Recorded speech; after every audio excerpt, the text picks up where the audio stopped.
Tapi ada satu yang miris di saya itu ketika melihat mbah saya pernah sakit jantung, katanya awalnya karena masang gigi palsu ke tukang gigi. Oh, Dan itu saya oke. melihat proses itu gitu. Dan banyak di sana itu yang kemudian banyak lari ke sana, Mas. Kenapa saya harus pergi keluar kalau kita misalnya bisa? Dan ini sangat sangat sangat sampai sekarang ini sangat sangat apa ya? Jadi mereka banyak ke tukang-tukang gigi. Bahkan ada yang nyabut loh tukang gigi, Mas. Tukang gigi ya. Iya. Setelah ada patah fraktur, Baru larinya ke kesampean. saya. Oke. Dan banyak, jadi saya menemukan orang-orang di kampung itu yang kemudian membuat saya akhirnya bersyukur saya bisa berada di samping-samping mereka ini, Mas.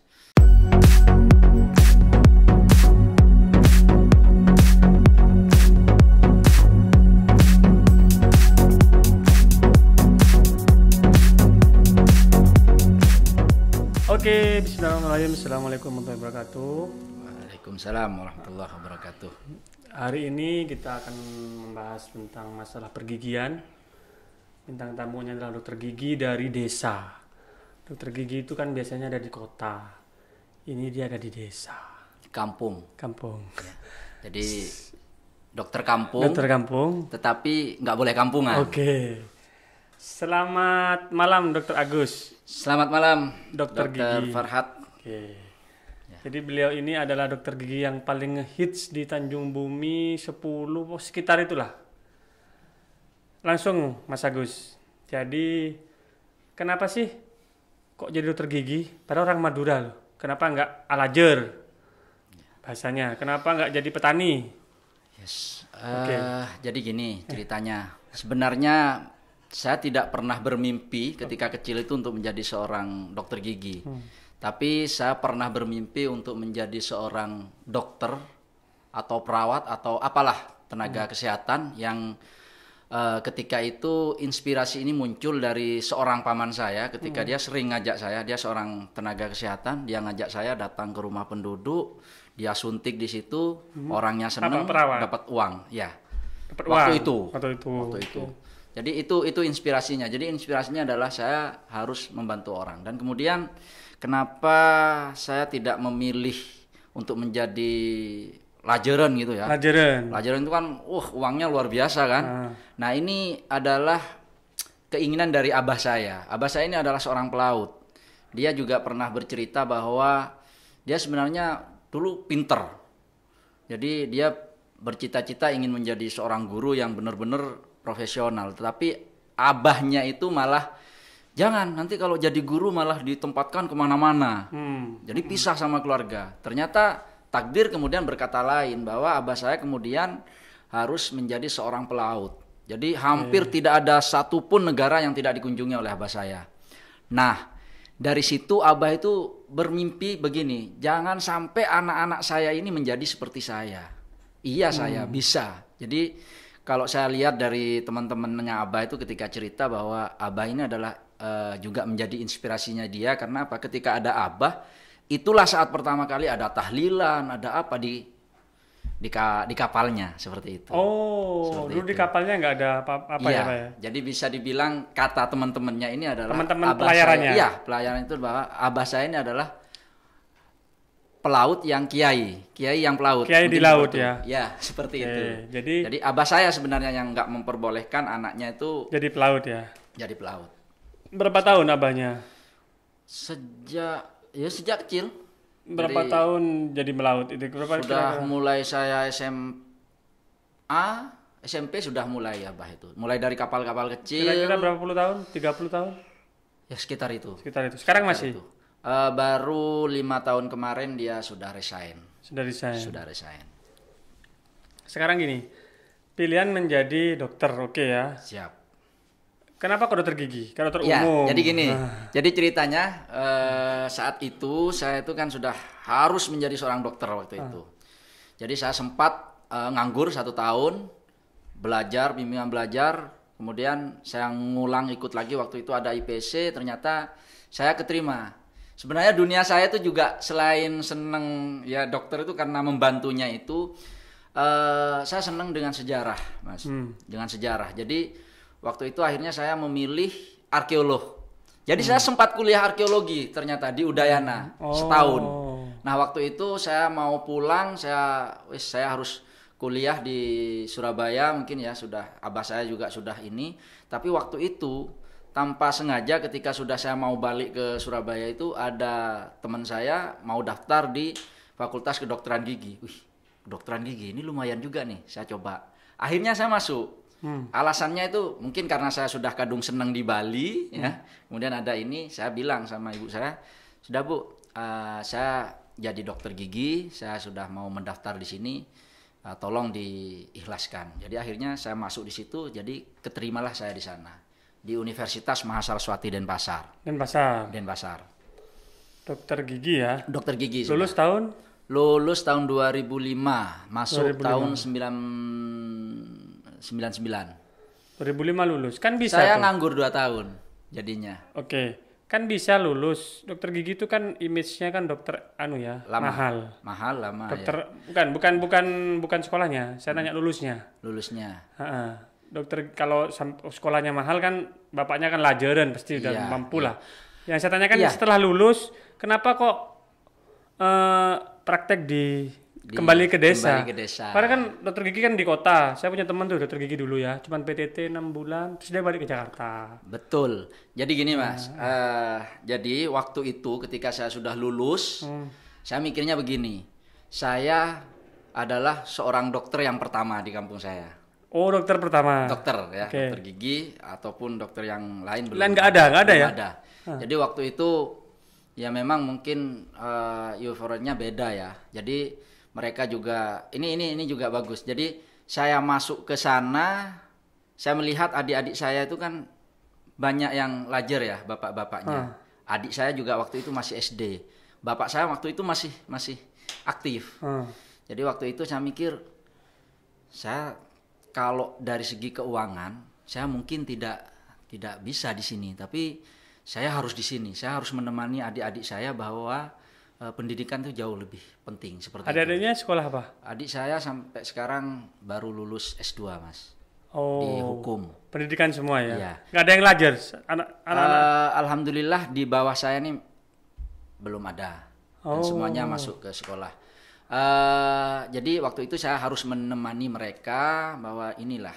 Jadi waktu itu saya sempat masuk ke sana karena saya dulu punya latar belakang PES juga. Saya ajak adik-adik saya, sepupu-sepupu saya itu waktu itu kan lagi ngetren bolang ya Mas ya.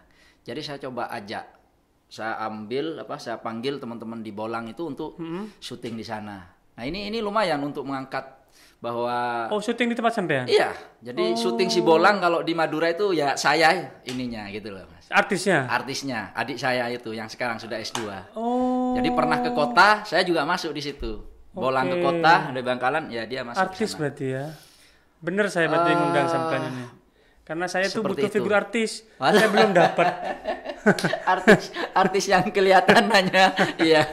Jadi itu Mas. Jadi inspirasinya adalah seperti itu. Kemudian memang luar biasa Mas, dan ada yang menarik juga pada saat itu. Jadi di desa saya waktu itu Mas, ya. Ini ada kaitannya dengan ini. Jadi image kalau mondok waktu itu kan harus menjadi ustadz atau apa gitu kan. Saya kan lulusan pondok juga Mas. Pondok mana? Saya di Python, di Nurul Jadi. Jadi SMA saya di sana. Di Probolinggo ya? Iya. Nah itu kemudian ketika adik saya baru lulus SMP itu, dia masuk pondok, itu banyak yang ikut. Katanya biar seperti saya, seperti itu. Sampean itu inspirasi di desa itu ya? Iya, mungkin seperti itu Mas. Jadi saya juga mikir gini, ya Allah, ya kalau memang ini memang bisa menjadi manfaat buat mereka, ya alhamdulillah gitu. Jadi ada 11 orang itu yang ikut mondok. Maksud saya mondok yang kalau selama ini kan banyak yang ke salaf Mas. Ya, salaf. Ini mondok modern lah ya. Ya, nah ini ke pondok modern. Ya kalau di Jombang itu kan masuk modern gitu kan, seperti itu. Jadi kesannya itu seperti itu. Jadi mulai berubah bahwa dunia pesantren itu tidak harus menjadi seorang ustadz. Sama dengan pesantren bisa jadi ini ya, luar biasa. Pesantren kan? bisa jadi dokter gigi ya. Iya, seperti itu ya. Iya. Nah, jadi sekarang gini, sudah nih saya dokter. Kan sudah lulus nih sampai dokter ya. Iya, lulus.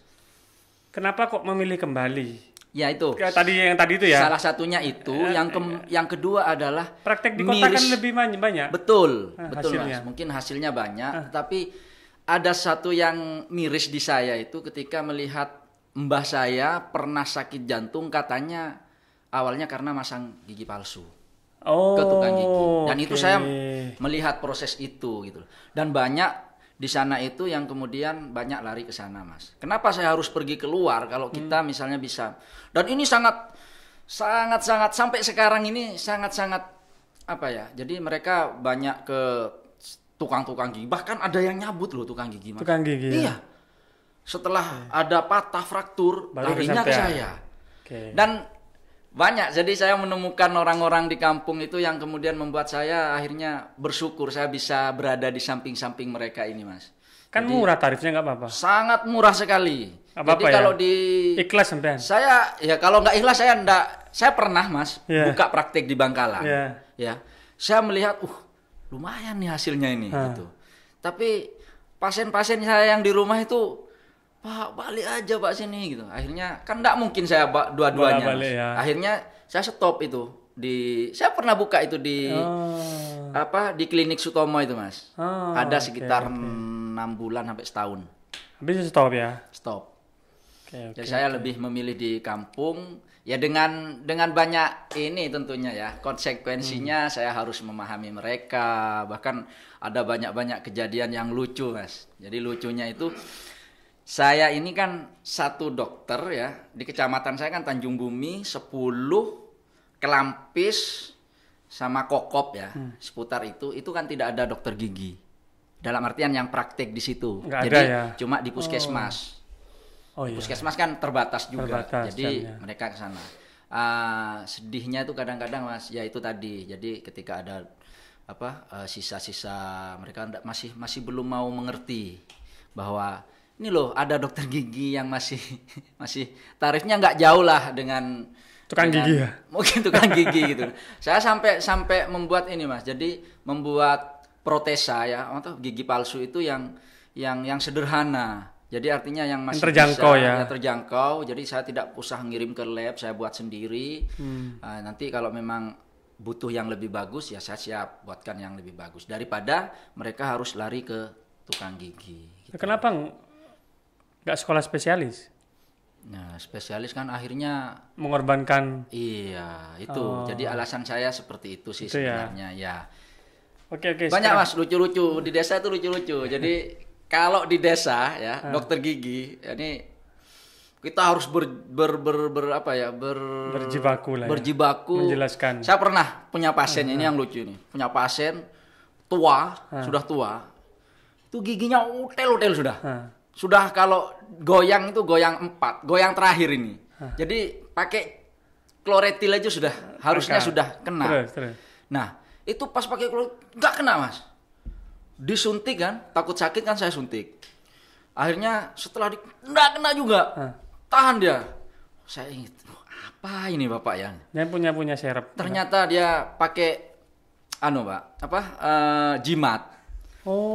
Pakai kalung. Jadi saya suruh buka. Pak, coba kalungnya dibuka. Oh iya ya, takutnya ini katanya. Pas dibuka saya keluar langsung. Oke. Nah, saya udah Pak pulang. Ini obatnya ya pulang gitu. Maksud saya jimatnya itu mau saya simpen gitu. Mana jimat saya katanya gitu. Jadi dia itu banyak, Mas. Jadi banyak. Jadi ketika saya kemudian ada beberapa pasien yang aneh-aneh itu, saya langsung ngomong, "Pak, tolong kalau mau adu ilmu di luar saja, jangan di sini." Ada yang banyak ya? Iya, akhirnya seperti itu. Oke. Seperti itu. Jadi gini, oke nih, sekarang udahlah kisah-kisahnya itu sudah oke, saya latar belakangnya udah paham nih. Sekarang PDGI ya. Ya, siap, Mas. Kan dulu PDGI itu identik dengan ID ya. Iya, jadi satu betul, ya, jadi satu. Betul. Mohon maaf agak tertutup dengan ID kan? Betul, Mas.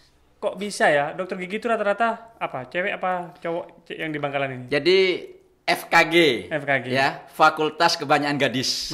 Iya, memang betul. Jadi gini, kalau membuat organisasi ya, semen kan Ketua PDGI ya? Foundingnya PDGI ya, di Bangkalan. Jadi gini ceritanya dulu Mas. Kok bisa membuat PDGI sedangkan cewek semua anggotanya? Betul. Apa sengaja? Tapi luar biasa. Okay. Walaupun cewek-cewek itu luar biasa sekali Mas. Jadi saya ingat waktu itu saya kan cemburu istrinya? Oh, istri saya itu enggak pernah cemburu. Oke. Paling nyampe rumah langsung di-wok gitu. Jadi gini. Jadi waktu itu saya ingat baru nyampe Mas. Itu kan musim-musim baru pakai STR tuh Mas. STR pertama kali yang punya dokter gigi maupun dokter umum di Bangkalan adalah saya. Masuk angkatan pertama waktu itu. Jadi saya datang. Tahun berapa berarti itu? Dengan idea tahun 2006 kalau enggak salah. Betul. 2006. Betul, ya. 2006. Jadi saya masuk ke dinas ya dengan idealis yang tinggi kan ya. Bu, saya mau buat SIP ini. Iya Pak. Terus saya kemana ini? Ke PDGI-nya siapa ketuanya? Loh, enggak ada Pak. Coba sampean ini biasanya ini gitu kan. Saya langsung disuruh menghubungi dokter senior saya waktu itu. Saya kejar sampai ke Kamal. Sampai di Kamal. Belum ada Nak, katanya gitu. Belum ada. Ayo kita harus bikin ini. Waktu itu ada memang organisasi kita, tapi itu lingkup puskesmas. Jadi waktu itu belum PDGI, jadi tenaga Persatuan Tenaga Kesehatan Gigi (PTKG) waktu itu. Jadi selain dokter, karena dokternya memang terbatas waktu itu, ada perawat juga. Nah waktu itu setelah ngumpul, akhirnya ada kesepakatan, udah deh, ayo kita bikin. Saya seperti itu. Gimana nih persyaratannya? Sudah, itu urusan saya gitu kan. Akhirnya berangkatlah dan saya waktu itu kepilih. Berapa anggotanya waktu itu masih berapa? 20-an, 22. Lumayan. Jadi kalau nggak salah Mas Agus ini kan juga aktif di medsos ya? Aktif ya. Nggak bikin channel YouTube? Ajik-jik itu? Belum. Nanti setelah ini bikin lah. Siap. Saya masih itu apa waktu sih? Itu sebenarnya apa sih niatnya? Iya, jadi waktu itu beberapa tahun yang lalu memang saya membuat itu. Jadi saya ingin memberi inspirasi bahwa Ajik-jik itu kan jalan kecil, lari-lari kecil di pagi hari. Jadi saya kasih nama itu Ajik-jik Inspirasi Pagi. Jadi itu kita waktu itu mesti keluar pagi. Jalan gitu kan. Jadi pagi itu kan adalah sesuatu yang luar biasa ya, masih murni, bahkan katanya aura-aura kemunafikan tuh belum muncul katanya. Jadi pada saat itu penuh inspirasi. Jadi waktu itu kita jalan, jadi ketemu sama orang di tempat saya itu kan banyak ini ya, pelaut. Jadi ketemu misalnya sama orang yang lagi jualan petis, misalnya buat petis, ya kita lihat prosesnya seperti apa, ya kita buat proses pembuatan petis itu seperti apa, pindang itu seperti apa. Oh, itu keliling sampean ya? Iya. Sambil di kampung-kampung. Iya, sambil ini tiap pagi itu kita berdua sama kameramen saya yang ya kadang mut-mutan itu Mas. Jadi ya memang tadi saya sempat bahwa membuat sebuah konten bahwa keseriusan itu adalah sesuatu yang utama. Jadi memang waktu itu saya sekedar iseng aja. Jadi enggak bisa, sesuatu yang iseng itu enggak bisa. Jadi memang harus serius. Seperti saya ini sekarang. Ya, ini masuk ruangan ini sudah waduh, ini gila ini. Ini harus benar-benar didukung ini. Harus bangga, masyarakat Bangkalan harus bangga dengan channel ini, seperti itu. Jadi sekarang ini kita lagi derita lah buat nakes sekarang ya. Iya, kita sedang ada derita yang cukup ya, fitnahnya ya. Sekarang ini kita kan takut mati ya. Iya. Difitnah iya. Terus luar biasa. Sekarang gimana? Sampai praktek di era pandemi ini. Iya. Gimana sih? Jadi gini Mas. Prinsip yang ingin sampean utarakan apa sih? Iya. Jadi gini, waktu itu ketika gebiar tentang pandemi ini ya, COVID ini, saya sempat sembunyi Mas. Takut? Iya, jadi saya sembunyi 3 hari. Nah, praktekan saya itu kan di sebelah rumah saya. Jadi saya bisa lihat dari jendela itu orang-orang yang datang. Orang kampung tuh kan beda Mas. Jadi lihat jadwal pun itu tutup, tetap nunggu. Iya, jadi kalau saya ada biasanya saya datangi, walaupun di luar jadwal. Nah saya lihat mereka pulang libur gitu kan, saya tulis karena pandemi mohon untuk bersabar dulu sambil menunggu gitu. Saya lihat mereka itu sudah gini, waduh pulang. Hati kecil saya tuh mikir, aduh masa saya seperti itu gitu kan. Saya kemudian mencari cara 3 hari itu ya sambil berdoa juga gitu kan, layaknya seorang santri kan, wis lengkap istikharah segala macam, tahajud wis semua. Ya, kan waktu itu kemudian saya juga berpikir ini secara ininya gimana ya. Kemudian waktu itu Mas saya bela-belain harus membeli apa namanya? Alat-alat ya. Iya, APD. Waktu itu mahalnya luar biasa. Susah juga dapatnya. Oke. Tapi saya harus dapat. Paling tidak untuk mengamankan diri saya dan ini. Jadi akhirnya saya 3 hari aja Mas. Habis itu praktek lagi. Buka praktek saya emergensi gitu. Jadi waktu itu saya belum Kan berani ngebor itu. belum berani ngebor waktu itu. Oh, oke. Belum berani ngebor. Jadi yang emergensi saja. Jadi Sekarang udah paling berani ngebor? mentok pencabutan. Sekarang berani ngebor. Saya berani. Kok bisa berani? Kan dulu ada alat apa sebenarnya? Ada namanya alat itu untuk menyedot itu Mas. Vakum ya. Iya, semacam vakum. Mencegah itu. aerosol, Iya. mengurangi. Iya, sebenarnya yang kayak Masih gitu itu takut. kan juga mikir ya Mas ya. Cuman ya wes lah kita kalau tetap seperti ini ya gimana gitu kan. Oke. Jadi lebih kepada saya lihat dulu orangnya bagaimana gitu.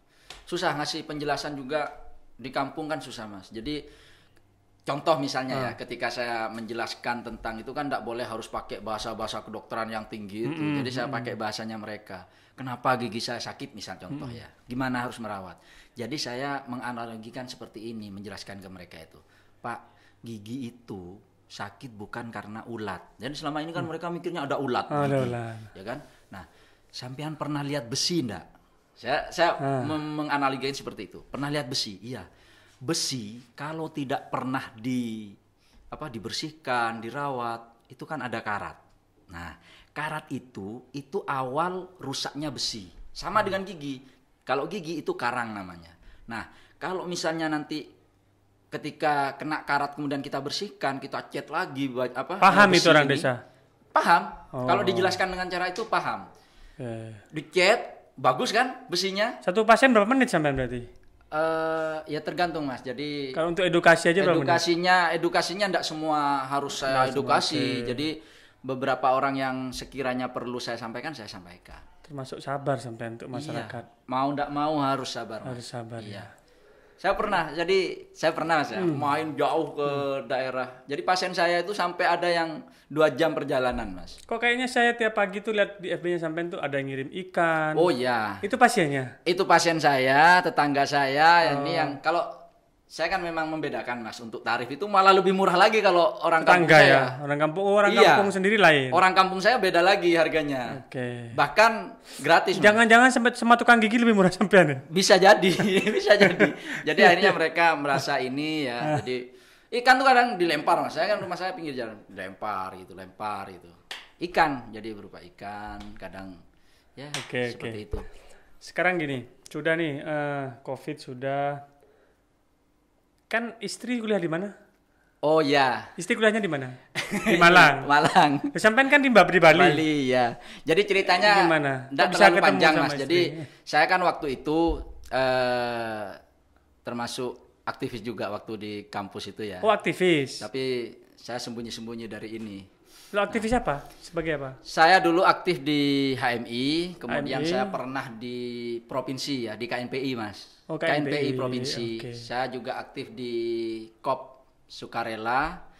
Nah, saya tuh mungkin dari awal itu Mas mungkin sudah dibuat bahwa sampean harus menjadi yang pertama gitu kan. Jadi saya yang pertama membuat unit kegiatan mahasiswa KSR di kampus saya di Saraswati. Oh, Saraswati. Saya ketua pertamanya juga. Di sini PDGI ketua PDGI pertamanya. saya ketua ya. pertama gitu. Oke. Sampai Coba sekarang sampai dokter umum saya jadikan ketua ID loh habis ini. Yang jadi presiden pertama di Fakultas Kedokteran Gigi itu saya juga, Mas. Oh. Nah, di situ jadi BEM-nya saya sampean, BEM BEM-nya, Universitas. Iya, enggak, BEM Universitas enggak saya. BEM FK ya? BEM FKG Oke. ya. Nah, waktu itu jadi saya ketika saya jadi ketua, waktu itu ada Mas komunitas namanya Komunitas Mahasiswa Kesehatan Indonesia. Oh. Nah, itu ada kongresnya. Saya kok nggak ikut? Nggak ikut mungkin, nggak aktif soalnya mungkin. Ini Atau kelewatan terlewat. saya. Ya. Oke. Jadi waktu itu ada kongresnya, kita diundang, saya datang di sana. Dapat jodoh di situ berarti? Nah, ketemu dia kan panitianya. Oh, Kebetulan kan di Malang. Malang. Jadi itu dihadiri oleh mahasiswa kesehatan ya, S1 keperawat, kemudian farmasi. Ada 5 elemen waktu itu. Isunya itu luar biasa waktu Apa itu. Mas. isunya? Isunya adalah menyiasati menjamurnya sekolah kesehatan di Indonesia. Oh, tahun berapa itu Luar ya? biasa kan? Tahun berapa itu? Itu di tahun 2000-an, 2003 Mas. 2003 kayaknya. Soalnya saya dulu tuh belajar terus sih. Nah, Jadi waktu agak itu Mas, organisasi. waktu itu kita sudah bicara tentang bagaimana kalau sekolah kesehatan ini menjamur. Bayangkan waktu saya ada rapat di situ tuh, kongres di situ itu, fakultas. Ini menarik nih. Iya. Nanti bahas lagi lah yang Bahas ini. lagi. Ini Siap. kita bikin satu konten khusus Siap. menjamurnya sekolah Kesehatan. Nanti Ya. kita Saya bikin- sudah bicara loh waktu mahasiswa itu di Sudah tingkatan mahasiswa ya? nasional loh. Oh, Waktu itu baru berarti tertarik Iya, istrinya. mulai kualitas sama kuantitas. Istrinya Nggak, tertarik. Iya, waktu itu gini Mas, saya kan sama beberapa teman-teman itu kan ketemu di sana. Ya saya kan biasa di forum itu saya lemparkan ide, mereka perang, saya keluar. Ide Provokator keluar. ya? Iya, saya keluar. Oh, saya dijaga khusus sama orang itu. Terus ya wis kenal waktu itu ya, cuma modus sampean ya waktu itu. Ya tidak juga. Enggak ya. ya Akhirnya kenal itu. di situ ya. Iya. Makanya saya kok Banyak yang nanya kan, saya dari Madura, ke Bali. Dia Tulungagung ke Malang. Malang. Ketemunya di mana coba? Ya itu. Jadi di pertemuan itu, Mas.